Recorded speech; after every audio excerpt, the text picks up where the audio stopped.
Good afternoon. I'm Brian Reagan. This is Tyler Kelly. And we welcome you to our midday meditation. And today we are in Mark chapter 12, verses 13 through 17. Tyler? And they sent to him some Pharisees and some Herodians to trap him in what he said. And they came and said to him, Teacher, we know that you are sincere and show deference to no one, for you do not regard people with partiality, but teach the way of God in accordance with truth.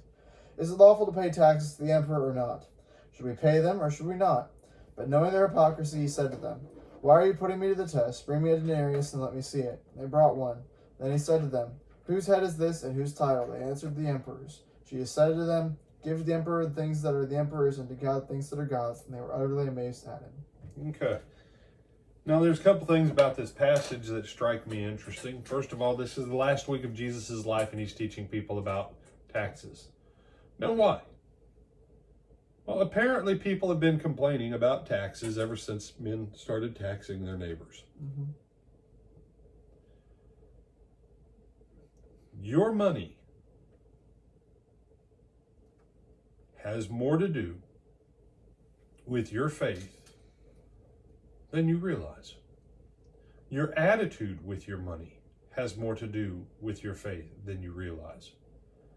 And your attitude with money in regard to government has the ability to destroy your entire life.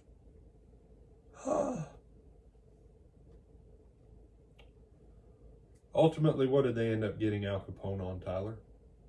Wasn't it something ridiculous like tax evasion or something? Yeah, taxes. If he would have actually declared some income and paid income tax, because they got him after they made income tax a mandatory thing. Al Capone was actually there when there was no income tax. So then when they passed an income tax to pay for more junk by the federal government that they didn't need in the first place, Al Capone decided he didn't want to pay it.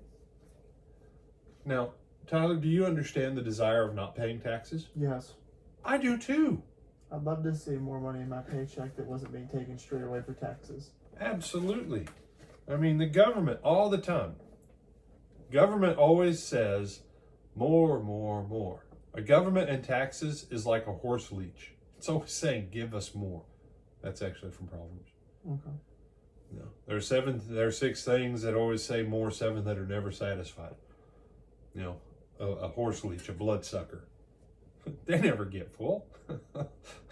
They just explode. They just explode.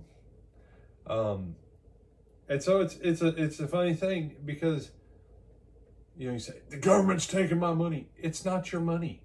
It's the government's money. If you have 1, 5, 10, 20, 50, 100, only a few people I've ever known have had $500 and $1,000 bills.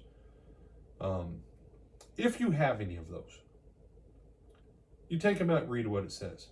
Federal Reserve note, and then it's the Secretary of the Federal Reserve and the Secretary of the Treasury whose names are on it. Federal Reserve is a bank that loans money to the United States government. That's why it has this Federal Reserve and the Secretary of the Treasury's names on it. One represents the bank, the other represents the American government. The American government represents the people. That the American government, in agreement with the Federal Reserve Bank, can authorize for the Federal Reserve to print money. And what names are all over that money? The Federal Reserve's name is all over that money, and so is the name of the United States government. It's theirs.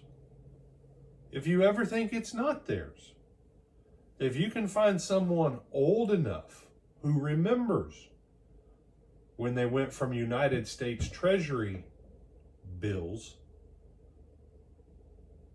or silver certificates was what they were called, to the United States note, then to the Federal Reserve note.